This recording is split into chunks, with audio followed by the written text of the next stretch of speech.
दास दास म्हणता, माते कशाचे भय,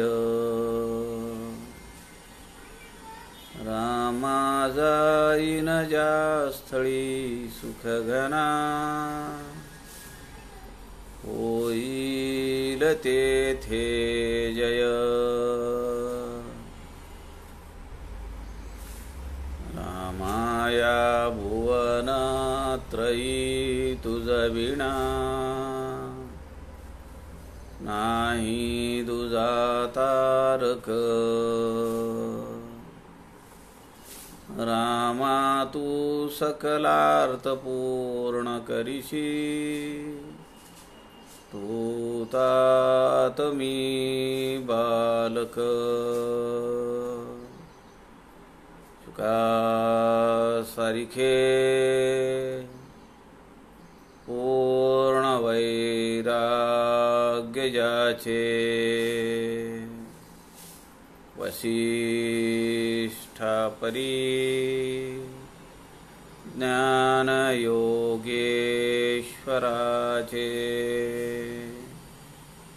कवी वाल्मिकी सारिखा मान्य ऐसा, नमस्कार माझा सद्गुरु रामदासा. मला वाटते अंतरी त्वा वसावे, तुझ्या दासबोधासी त्वा बोध व्हावे. अपत्यापरी पाजवी प्रेम रसा, महाराजया सद्गुरु रामदासा. जय जय रघुवीर समर्थ, सब संतन की जय.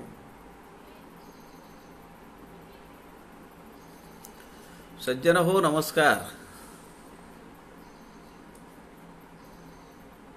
3 दिवसांच्या सुट्टीनंतर आपण पुन्हा एकदा सद्गुरू समर्थ रामदास स्वामींच्या जुना दासबोध अर्थात 21 समासी या ग्रंथाचं चिंतन करण्यासाठी एकत्र आलेलो आहोत. आदरणीय प्रवीणजी शास्त्री दिवाकर यांनी संत समागम फेसबुक लाईव्ह पेज आपल्यासाठी उपलब्ध करून दिलेला आहे. आपण 11 तारखेला 20वा समास, त्याचा अभ्यास, त्याचं चिंतन संपवलं होतं आणि या ग्रंथातील 11 लघुकाव्य जी समर्थांची आहेत त्यामध्ये हा जुना दासबोध सगळ्यात मोठा आहे. 1380 ओव्यांचा हा ग्रंथ आहे.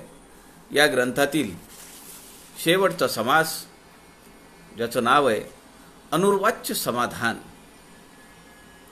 याचं चिंतन करण्याचा आपण प्रयत्न करू.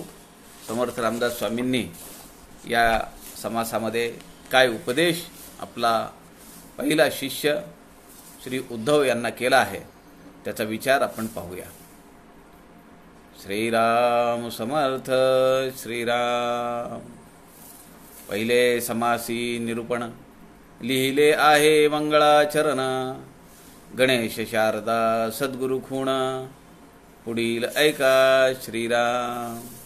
पुढील ये समासी वर्णिले आहे राघवासी, जेने ध्याने मानस पूजेसी, दृढता होये श्रीराम. तिसरीये समासीच्या निरूपणे श्रोते वक्त्याची लक्षणे निवडिली आहेत श्रवणे सुबुधी लागे श्रीराम। चौथे समासीचा विचारू लक्षणे सांगोणी वर्णिला सद्गुरु। पाचवे समासी विचारू शिष्य लक्षणांचा श्रीराम। प्रतिष्ठुनी वैराग्य सारू नश्वर आहे हा संसारू। सहावे समासी विचारू ऐसा असे श्रीराम। या ओव्या वाचन करत असताना आपल्या लक्षात आलं असेल की हा जो समास आहे 21वा समास, या समासाची सुरुवात समर्थांनी प्रत्येक आत्तापर्यंत झालेल्या समासात काय त्याचं वर्णन सांगितलंय। हा तसा सिंहावलोकनाचा समास आहे, पण सगळा समास सिंहावलोकनाचा नाहीये। यामध्ये पहिल्या 20 ओव्यांमध्ये 20 समासांचं झलक दाखवलेली आहे। पहिल्या समासात काय सांगितलं, दुसऱ्यात काय सांगितलं, तिसऱ्यात काय सांगितलं, चौथ्यात काय सांगितलं, आणि पुढच्या ज्या ओव्या आहेत या समासातल्या त्यामध्ये अद्वैत संपादन केल्यानंतर, अद्वैत प्राप्त झाल्यानंतर त्याची अनुभूती काय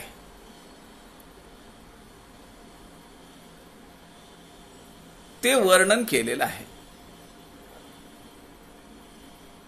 या समासाचं नाव आहे अनुर्वाच्य समाधान। समाधान कसं आहे ते बोलता येत नाहीये।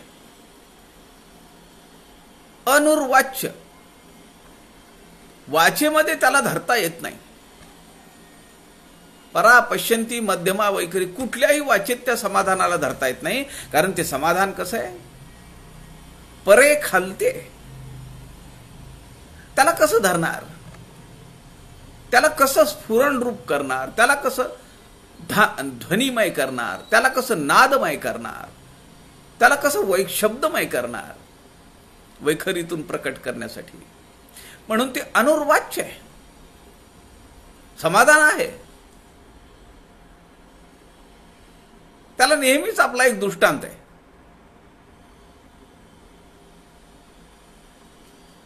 दोन तीन दिवस खूप जागरण झालं, कामाचा रगाडा पडला, महालक्ष्मीचा मोठा सण गौरी, आणि त्या जर उभ्या असतील आणि आमच्या मराठवाडा आणि विदर्भामधले जर असतील तर मग तर काय बघायची सोयच नाही। अर्धा दिवस तर स्वयंपाकातच जातो। आणि पुन्हा मोठा सण असल्यामुळे मुलं, सुना, नातू, नाती सगळे आलेले असतात। पण ते सगळे आलेले असले तरी ज्यांना स्वयंपाक करायचा त्यामध्ये त्यांचा सहभाग नाहीये, त्यांना ते माहितीच नाहीये। ते आलेत फक्त बघण्यासाठी, आनंद घेण्यासाठी, आणि आपण बोलावलंय म्हणून। मग आवाहनाच्या दिवशी खूप उशिरापर्यंत जागरण झालं, महालक्ष्म्या उभ्या करायच्या, मग दुसऱ्या दिवशी सजावट आली, स्वयंपाक आला, नैवेद्य आला, काल हळदी कुंकू, त्यानंतर मग ते विसर्जन, हे ते सगळं मखर काढणं, ते सगळं जागच्या जागेवर ठेवणं, रात्री बराच उशीर झाला। आज थोडा दुपारी डोळा लागला आणि आपल्याला त्या अर्ध्या तासामध्ये, 15-20 मिनिटांमध्ये, तासाभरामध्ये गाढ झोप लागली। झोपेतून उठल्यानंतर आपल्याला वाटलं, काय छान वाटते, आता मस्त झोप लागली, सगळा शीण गेला माझा। ज्याला झोप लागली, ज्याला आनंद मिळाला त्या गाढ झोपेचा, तो जेव्हा आनंद घेत होता तेव्हा तो बोलू शकत नाही, आणि आता बोलतोय, फार आनंद झाला, मस्त झोप लागली, गाढ झोप लागली। आता बोलतोय पण आता समाधान नाहीये, किंवा तो आनंद आता नाही घेता येत। तसं हे अनुर्वाच्य समाधान समाधान आहे, परंतु ते बोलता येत नाहीये आणि हे काही सुषुप्तीतलं नाहीये. स्थूळ, सूक्ष्म, कारण, महाकारण, जागृती, स्वप्न, सुषुप्ती, तुर्या, त्याच्या पलीकडे. सुषुप्तीमधला गाढ झोपेत ते एक मी उदाहरण म्हणून दिलं, दृष्टांत म्हणून दिला, पण त्याच्या पलीकडे हे जे समाधान आहे हे त्या सुषुप्तीच्या पलीकडे आहे. बरं, हे जे समाधान आहे ते अखंड आहे, सुषुप्तीचं नाहीये तसं. बरं, सुषुप्तीतलं समाधान तुम्हाला रोजच मिळेल असंही नाही. खूप थकवा आलाय, जेवण झालंय छानपैकी आणि झोप लागली, कुठलंही टेन्शन नाही, पाठीमागे काही तकतक नाही. अशा वेळी काही मिनिटांसाठी, काही क्षणांसाठी तो अनुभव आपल्याला प्राप्त होतो. पण हे जे समाधान आहे, समर्थ म्हणतात हे अनुर्वाच्य समाधान, हे अखंड समाधान आहे. आता हे समाधान केव्हा होतं, तर ते आहे परब्रह्म स्वरूपाशी अद्वैत झाल्यानंतर.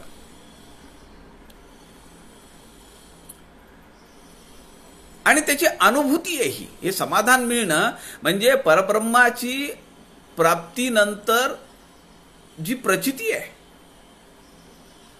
खरं तर आता प्रचिती मला येतीये, मला अनुभव आला बरं का, मी त्यांच्याकडे गेलो होतो, काय आतिथ्य आहे हो त्यांचं, असं आपण म्हणतो का नाही. मी 2 दिवस त्यांच्याकडे राहिलो, काय आनंद आहे हो त्या घरामध्ये. म्हणजे आपण आनंद घेतलाय आणि तो बोलून दाखवतोय. आम्हाला समाधान मिळालं ते आम्ही बोलून दाखवतोय. आम्हाला ज्या गोष्टींची प्राप्ती झाली ते आम्ही सांगतोय इतरांना. पण समर्थ या ठिकाणी म्हणतायत अनुर्वाच्य समाधान, की जे समाधान तर आहे, आनंद तर आहे, सुख तर आहे, पण ते बोलणारा पण कोणी नाहीये. समर्थांनी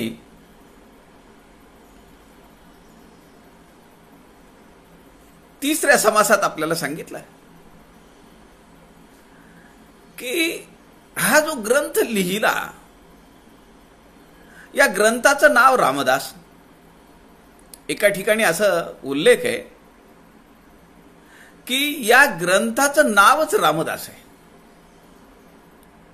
समर्थ म्हणतात करता अकर्ता रामदास.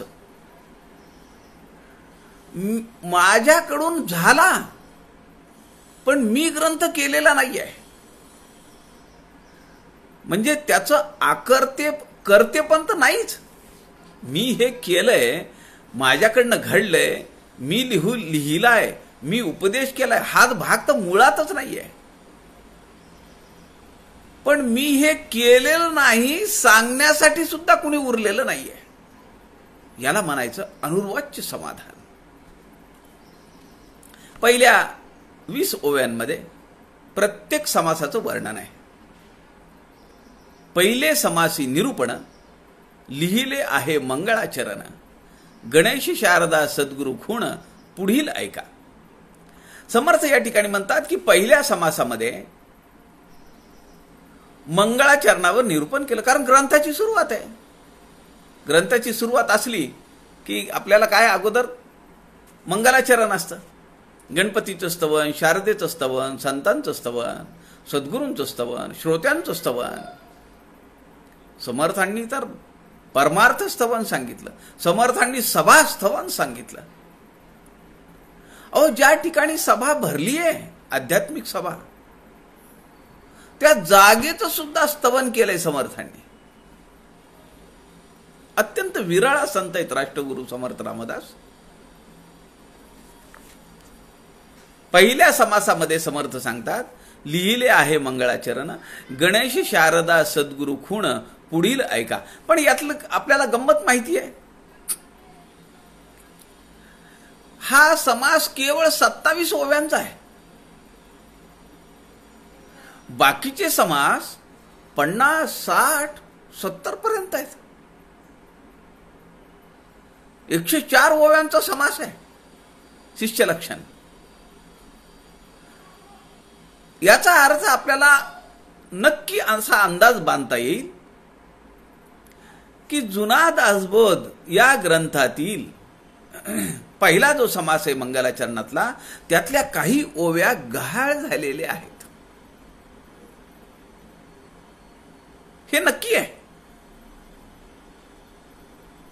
अन्यथा समर्थ म्हणाले, आणि त्या समासामध्ये 27 ओव्यात कुठेही गणपती आणि शारदेचं स्तवन नाहीये, एका शब्दाचाही नाही उल्लेख कुठे. सद्गुरूंचा आहे. सद्गुरू समर्थ प्रभू श्रीरामचंद्र हे समर्थांचे सद्गुरू आहेत. केवळ 27 ओव्या असलेल्या या ग्रंथामध्ये समर्थ या पहिल्या ओवीत जसं सांगतात, पहिले समासी निरूपण लिहिले आहे मंगळाचरण, गणेश शारदा सद्गुरु खूण पुढील ऐका.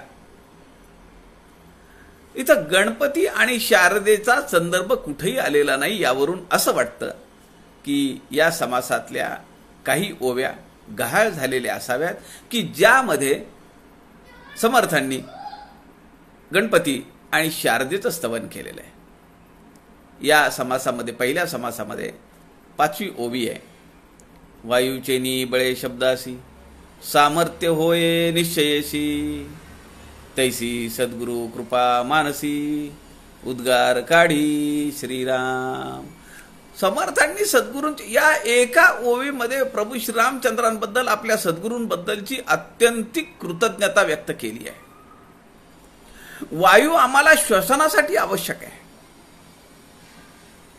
वायूशिवाय काही होऊ शकत नाही. म्हणून समर्थांनी वायुस्तवनामध्ये काय म्हणलंय, याच्यासारखा कारभारी दुसरा कुणी नाही.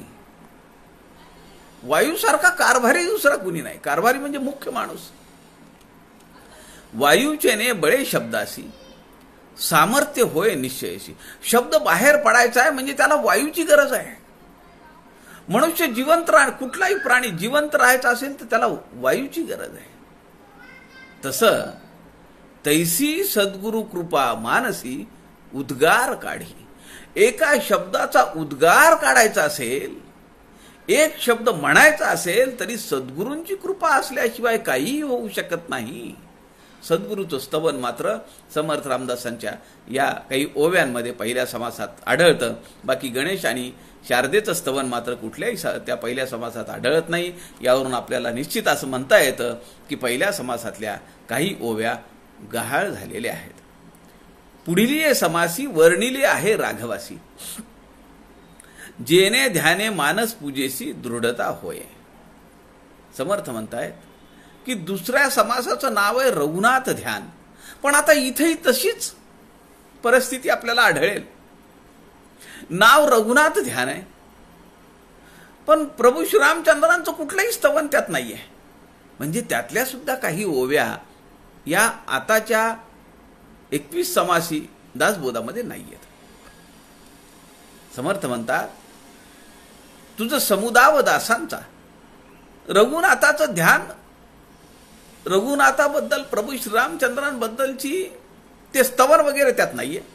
फार ओव्या नाहीयेत. पण ज्या काही ओव्या आहेत त्यातली मुख्य ओवी कुठली मला वाटते, आता पहिल्या समासातली मी जसं म्हणालो तुम्हाला की वायुचेनी बळे शब्दासी सामर्थ्य होय निश्चयसी सद्गुरु कृपा मानसी उद्गार काढी. तर ही ओवी सद्गुरूंच्या कृपेचं इंगित दाखवणारी आहे. तशी दुसऱ्या चरणामध्ये, दुसऱ्या ओवीमध्ये या समासातील आपल्याला दुसऱ्या समासामध्ये रघुनाथ ध्यान, त्या रघुनाथ ध्यानाबद्दल समर्थ काय म्हणतात तर ती ओवी आहे 5वी. तुझं समुदाव दासांचा परी अम्मासी स्वामी आणिक कैचा, तुझं कारणे जीवलगांचा संग सोडिला. रघुनाथाचं ध्यान आहे. सावधान म्हणल्याबरोबर समर्थ तिथून जे निघाले ते तडक टाकडीला आले.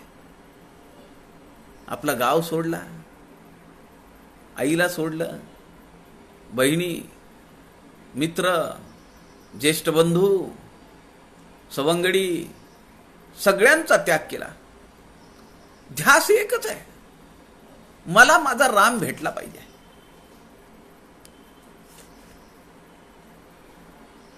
तुझं समुदाय दासवंता.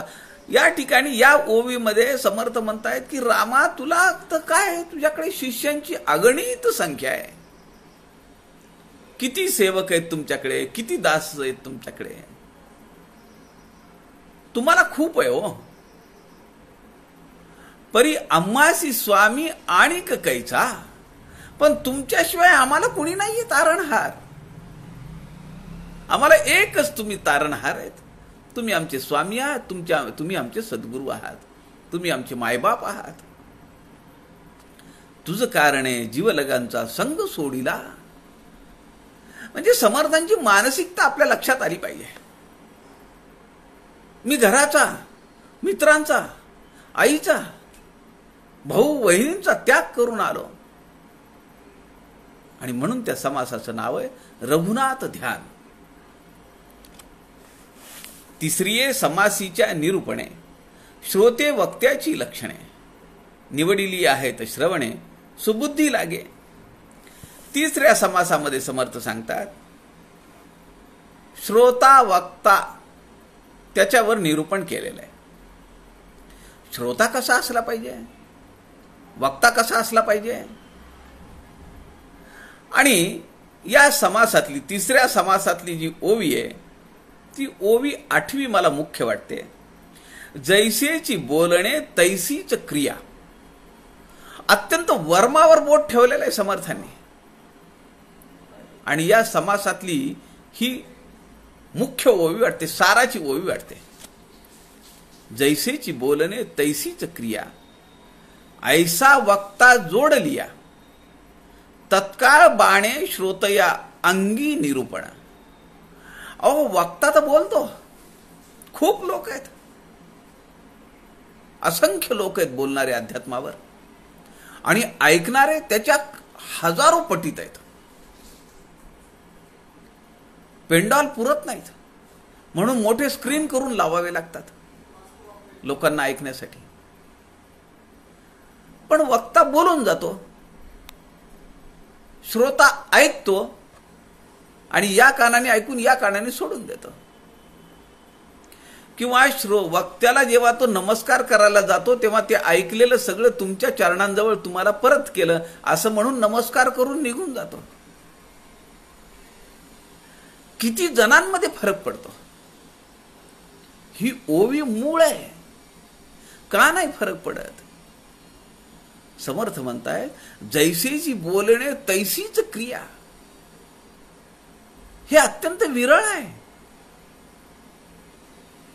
जो प्रवचनकार, जो निरूपणकार, जो वक्ता जसं बोलेल तशीच त्याची क्रिया असेल का, डाऊटफुल आहे. फार शक्यता कमी आहे. म्हणून पुढचं घडत नाही. पुढे काय सांगितलंय समर्थांनी, ऐसा वक्ता जोड लिया. जो बोलतो तसंच वागतो. असा जर वक्ता श्रोत्यांना जोडल्या गेला, तत्काळ बाणे श्रोतया अंगी निरूपणा.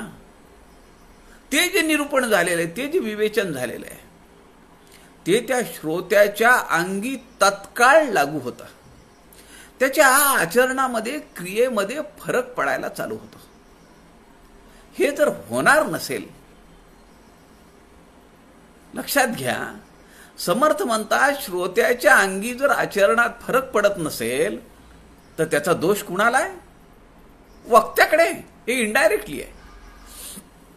समर्थ हे काही असं सरळ म्हणत नाहीत की हा वक्त्याचा दोष आहे. पण हे का नाही होत, त्याची खोट कुठे आहे. समर्थ म्हणतात वक्ता बोलतो तसा चालत नाही, म्हणून ते जे निरूपण आहे ते श्रोत्याच्या अंगी समरस होत नाही, एक जीव होत नाही. श्रोता ऐकतो, उठून निघून जातो, त्याच्या आचरणात काही फरक पडत नाही. तिसरीये समासीच्या निरूपणे श्रोते वक्त्याची लक्षणे निवडिली आहेत श्रवणे सुबुद्धी लागे. आता ह्याच्यामध्ये ही जी सुबुद्धी आहे ती त्या श्रोत्याकडची आहे. तो कुठल्या अपेक्षेने, कुठल्या मिशानी तिथे येऊन बसला हे महत्वाचं आहे. पेंडॉलमध्ये सगळेच लोक श्रोते आहेत का? कुणी माईक सिस्टीम वाला आहे, व्हॉल्यूम ऍडजस्ट करणारा, त्याला काय घेणं देणं आहे त्याच्याशी? कुणी तबलजी आहे, कुणी पेटीवाला आहे, कुणी तो पेंडॉलवाला आहे, पेंडॉल पडू नये, कुणी जनरेटरवाला आहे. वीज गेली तर पटकन इकडे कनेक्शन शिफ्ट करा, त्याला त्या श्रवणाशी काही घेणं देणं नाही. पण जो मॅक्सिमम कंटेंट आहे, जास्तीत जास्त जे श्रवणासाठी लोक आलेले आहेत, त्यांच्या जीवनामध्ये, त्यांच्या आचरणामध्ये जर बदल घडू लागला, भले तो आस्ते आस्ते पडत असेल, शनाय शनाय पडत असेल. क्रिया पालटे तत्काळ समर्थ पहिल्या दशकातल्या पहिल्या समासात म्हणतात, पण ती सगळी परिस्थिती जुळून आली पाहिजे. या ठिकाणी समर्थ म्हणतात, श्रोत्याच्या आचरणात कधी बदल होतो? एक तर त्याच्या अंगभूत असलेली सुबुद्धी, आणि दुसरं, वक्ता बोलतो तसा चालतो का? जसा बोलतो तसं त्याचं आचरण आहे का? तर त्याचं निरूपण श्रोत्याच्या अंगी भिंत, असं समर्थ या ठिकाणी सांगतायत. चौथे समासीचा विचारू. आता चौथ्या समासात काय सांगितलं? लक्षणे सांगोणी वर्णीला सद्गुरू. पाचवे समासी विचारू शिष्य लक्षणांचा. समर्थ म्हणतात, या दासबोधामध्ये 21 समासी ग्रंथामध्ये मी चौथ्या समासामध्ये सद्गुरूंचं वर्णन केलंय आणि पाचव्या समासामध्ये शिष्य लक्षणे सांगितलेली आहेत. आता 21 समासी ग्रंथातील, जुन्या दासबोध ग्रंथातील हा जो चौथा आणि पाचवा समास आहे, तो दशक 5 समास 2, दशक 5 समास 3 असं नवीन दासबोधातल्या निरूपणात आहेत. सद्गुरू कसा असला पाहिजे? पहिला समास काय? गुरुनिश्चय. पाचवा दशक हा मंत्रांचा आहे. मंत्र घ्यायचा आहे. कोणता मंत्र घ्यायचा आहे, कुणाकडून घ्यायचा आहे, तो जप कसा करायचा, याची सगळी चर्चा आहे पाचव्या दशकामध्ये. म्हणून तो मंत्रांचा दशक आहे. पहिल्यांदा गुरुनिश्चय, मला गुरु करायचा आहे, मला सद्गुरूंची कृपा झाली पाहिजे, म्हणून मी त्यांच्याकडे गेलो पाहिजे. मनामध्ये गुरु करण्याची इच्छा उत्पन्न होणे, सद्बुद्धी उत्पन्न होणे, हा गुरुनिश्चय. दुसरा समास आहे गुरु लक्षण. त्या गुरूंचं लक्षण काय असलं पाहिजे की ज्यांच्याकडे जाऊन आम्ही अनुग्रह घेतला पाहिजे, त्याला सद्गुरू लक्षण असं नाव दिलेलं आहे. आणि मग त्यामध्ये सद्गुरू, ढोंगी सद्गुरू कोण आहेत आणि खरे सद्गुरू कोण आहेत, या दोघांच्या मध्ये ही लक्षणं काय, कसं ओळखायचं, त्याचं विवेचन समर्थांनी या चौथ्या समासात केलं. चौथे समासीचा विचारू लक्षणे सांगोणी वर्णीला सद्गुरू. आता या सद्गुरूचं खरं लक्षण काय हो?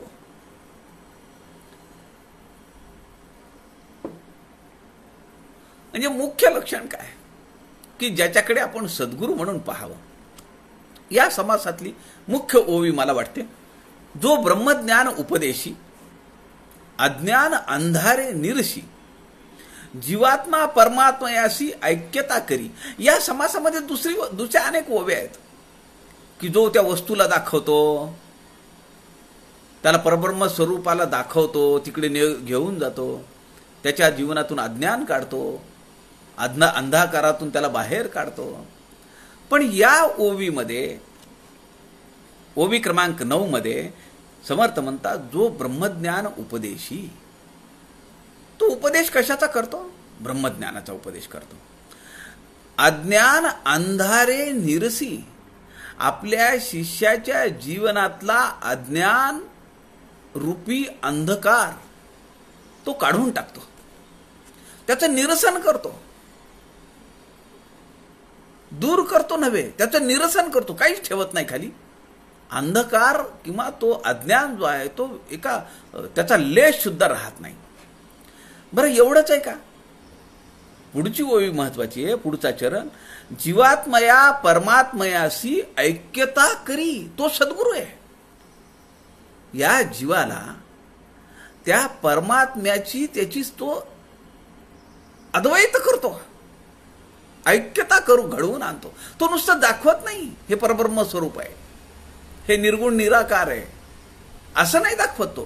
तो त्याची आणि त्याची गाठ घालून त्यांना एक जीव करतो. ते सद्गुरू खरे, ते सद्गुरू लक्षण. ही ओवी आहे 9वी. आणि 5-3 जो आपल्या नवीन दासबोधामध्ये आहे 200 समासीमध्ये 5वा दशक 3रा समास, तो या ठिकाणी 5वा समास आहे. 5वे समासी विचारू शिष्य लक्षणांचा. हा एकमेव समास असा आहे की तो जुन्या दासबोधामध्ये किंवा नवीन दासबोधामध्ये सगळ्यात मोठा समास आहे. 104 ओव्यांचा समास आहे. म्हणजे समर्थांना शिष्य लक्षणावर किती वेळ वाया घालवावा लागला, किती ओव्या वेचाव्या लागल्या ते आपल्या लक्षात येईल. आणि किती अवघड आहे सत्शिष्य लक्षण. शिष्य होणं सोपं आहे, सेवक होणं सोपं आहे, दास्य करणं सोपं आहे, परंतु सत्शिष्य होणं फार अवघड आहे.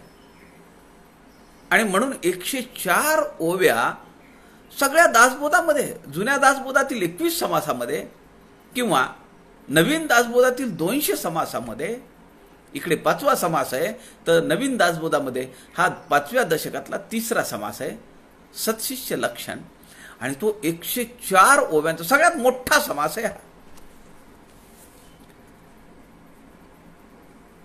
पुढे समर्थ म्हणतात, प्रतिष्ठुनी वैराग्य सारू, नश्वर आहे हा संसारू, 6वे समासी विचारू ऐसा असे. 6व्या समासात मी काय सांगितलं की अरे राजा, अरे बाळा, तू जे काही ज्या प्रपंचामध्ये गुंतलेला आहेस, तू ज्या संसारामध्ये रमलेला आहेस, हा नश्वर आहे, हा मिथ्या आहे, हा कधी संपेल तुझ्या दृष्टीनं माहिती नाही. कुठला झटका कधी कसा येईल काही सांगता येत नाही. सुख म्हणता म्हणता दुःख ठाकून आले, अशा वेळी तू हवालदिल होशील. आज तुला सुख वाटतंय, पण ते खरं सुख नाहीये. कारण आज जे सुख आहे ते उद्या दुःखाला कारणीभूत होणार आहे, किंवा ते उद्या विष सुद्धा होईल. आज मला साखर आवडतीये, मी गोड पदार्थ खूप खातो, आनंद वाटतो गोड खाल्लं की. रोजच्या जेवणामध्ये मला गोड असल्याशिवाय जमत नाही अशी म्हणणारी मंडळी आहेत. पण कालांतरांनी जर डायबिटीज झाला तर ते गोड काय झालं, विष झालं त्याच्यासाठी. आणि डायबिटीस हे फक्त साखर हे विष नाहीये, तर ही अशी एक स्लो पॉइझन आहे की जे तुमचे व्हायटल ऑर्गन्स आहेत, जीवनावश्यक ज्या सिस्टीम्स आहेत, ज्या संस्था आहेत, रक्ताभिसरण संस्था जीवनावश्यक संस्था आहे, त्या रक्ताभिसरण संस्थेचा जो प्रमुख आहे हार्ट, हृदय, त्याच्यावर आघात करण्याचं हे काम चालू असतं. तुम्हाला ज्ञान घेण्यासाठी डोळे आहेत, डोळ्यांनी तुम्ही सगळं ज्ञान पाहू शकता, त्याला प्रज्ञाचक्षु म्हणलेलं आहे. सगळी दृश्य, सगळं ज्ञान या डोळ्यांमधून आपल्याला आत्मसात होतं. त्या डोळ्यांवर डायबिटीस आघात करतो. आम्ही जे काही खातो पितो त्याचं फिल्ट्रेशन होतं, शुद्धीकरण होतं. जे कामाचं नाही ते बाहेर फेकून दिलं जातं. लिक्विड सगळं बाहेर टाकून द्यायचं काम आमच्या किडनीज करतात. त्यामध्ये ग्लोमरुलाल फिल्टर्स आहेत, बारीक जाळ्या आहेत, त्यातून सगळं फिल्टर होतं. चाळण्या आहेत, ह्या अत्यंत सूक्ष्म अशा चाळण्या आहेत. आणि जे जे आमच्या शरीराला घातक आहे, उपयोगाचं नाही, ते सगळं मूत्रावाटे बाहेर टाकून दिलं जातं. त्या किडनीवर डायबिटीस आघात करतो. आपला विषय असा होता, नश्वर आहे हा संसारू. आज संसारात गोडी वाटतीये, पण कालांतराने 10 वर्षांनी, 15 वर्षांनी, 20 वर्षांनी हे सगळं सापेक्ष आहे, हे बदलत राहतं. समर्थांनी आपल्याला सांगितलं सगुण परीक्षा अ ब कड. जेव्हा गर्भात आहे तेव्हा तो विनंती करतोय भगवंताला, या कारागृहातून मला सोडव. भगवंता, मी पुन्हा इथे येणार नाही रे. मी असं काही काम करीन की मी पुन्हा इथे येणार नाही. मला याच्यातून लवकरात लवकर सोडव, असं तो विनंती करत असतो. बाहेर आला की मग त्याला आईशिवाय कुणाची चैन पडत नाही. लक्ष्मी जरी साक्षात समोर आली, समर्थ रामदास स्वामी सांगतात, न वचे बुझाविले, ती सुद्धा त्याचं सांत्वन करू शकत नाही त्या बाळाचं. त्याला केवळ आईच लागते, फक्त आई. पुढे लो लागला खेळांचा, आल्या गेल्या डायाचा. मग पुन्हा मित्र जमवले. आता मित्रांसोबत खेळत असताना आई बाजूला पडली. त्याच्या अगोदर भगवंताला अडगळीत टाकून दिलं. आता मित्रांशिवाय करमत नाही. आई ओरडती आहे, शाळेची वेळ झाली आहे, जेवण करायला चल, पण खेळ सोडा वाटत नाही. पुढे वय झालं. लोकांना वाटलं, घरच्यांना वाटलं, अरे याचं लग्न केलं पाहिजे. आणि मग ती सुंदरा घरात आली. ती मनामध्येच नव्हे तर सगळ्या घरामध्ये भरली. किती दिवस. मग ज्यांच्या पोटी जन्म घेतला,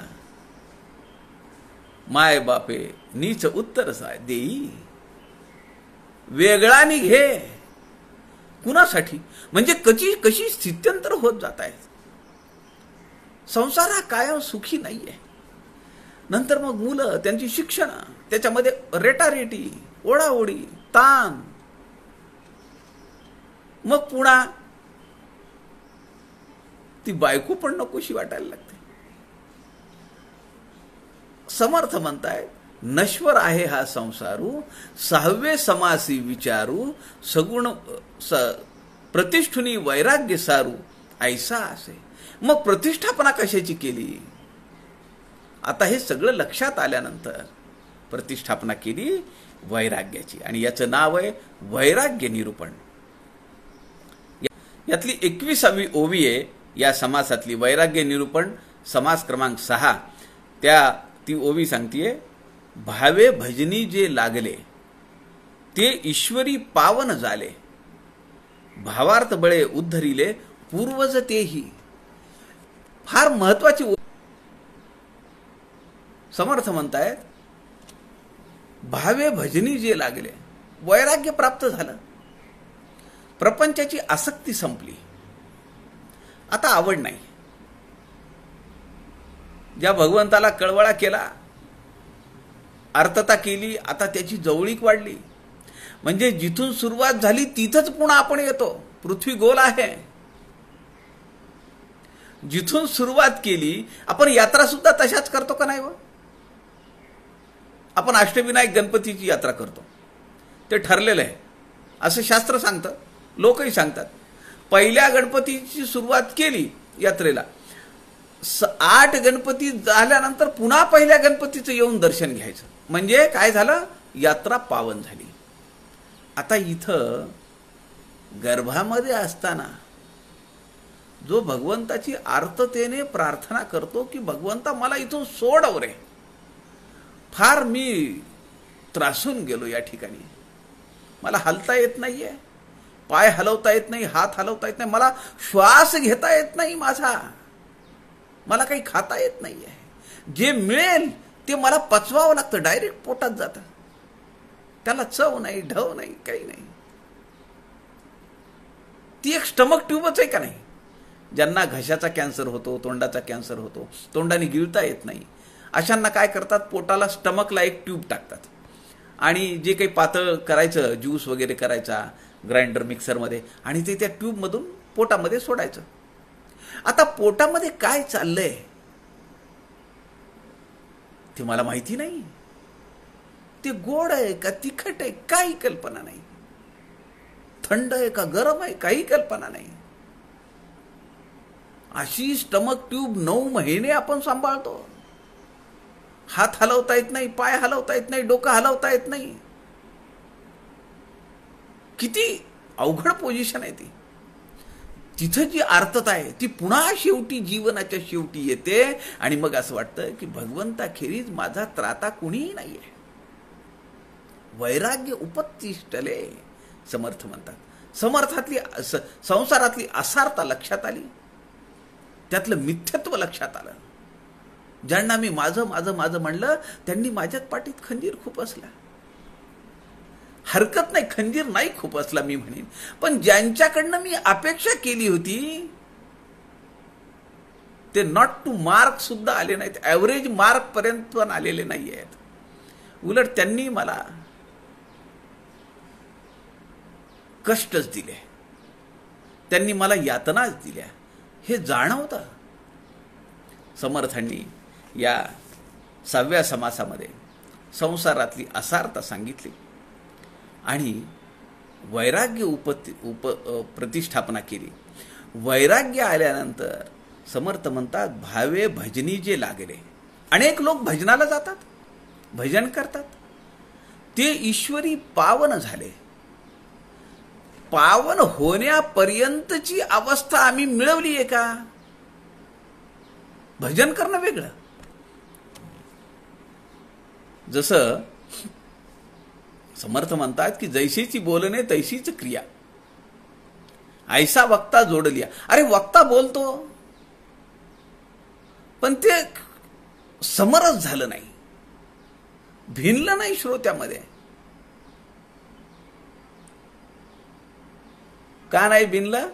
तर तो जसं बोलतो तसं चालत नाही. ही खोच समर्थांनी पुढे आणली, त्यातली मेघ आमच्या दृष्टीला आणली. समर्थ म्हणतात भावे भजनी जे लागले ते ईश्वरी पावन झाले. नुसतं भजन नाही केलं त्यांनी, ते परम पवित्र झाले. भावार्थ बळे उद्धरिले, कर्मकांडाला अडकून नाही पडले ते. त्यातला त्यांनी भाव घेतला, त्यातला अर्थ आकळला. भावार्थ बळे उद्धरिले पूर्वजतेही. अरे तुम्ही पावन झाला, तुम्हाला मोक्ष मिळाला, काय बडाई आहे त्याच्यात? काय मोठेपण आहे? तुम्ही तुमच्या भजनाने, तुमच्या साधनेने तुमच्या पूर्वजांना तुम्ही उद्धार त्यांचा केलाय. एवढं मोठं काम वैराग्य अंतःकरणात उपजल्यानंतर होऊ शकतं. हे या 6व्या समासातली मुख्य ओवी आहे. पुढे समर्थ म्हणतात सगुण मूर्तीचे ध्यान, निंदे अशा देहाभिमान, त्रिविधरे निरूपण 7वे समासी. आता 6व्या ओवीपासून 7वा समासामध्ये 7व्या, 8व्या, 9व्या, 10व्या पुढे जे सांगितलंय तर त्यातला प्रत्येक समासामध्ये काय काय सांगितलंय त्याचा एक एक ओवीमध्ये समर्थ सार आपल्याला सांगतायत. याचं निरूपण आपण उद्या दुपारी 3 वाजताच्या सत्रामध्ये पाहूया. आपल्या सगळ्यांच्या हृदयस्थ परमेश्वराला वंदन करतो. झालेली सेवा समर्थांच्या चरणी अर्पण करतो. जय जय रघुवीर समर्थ.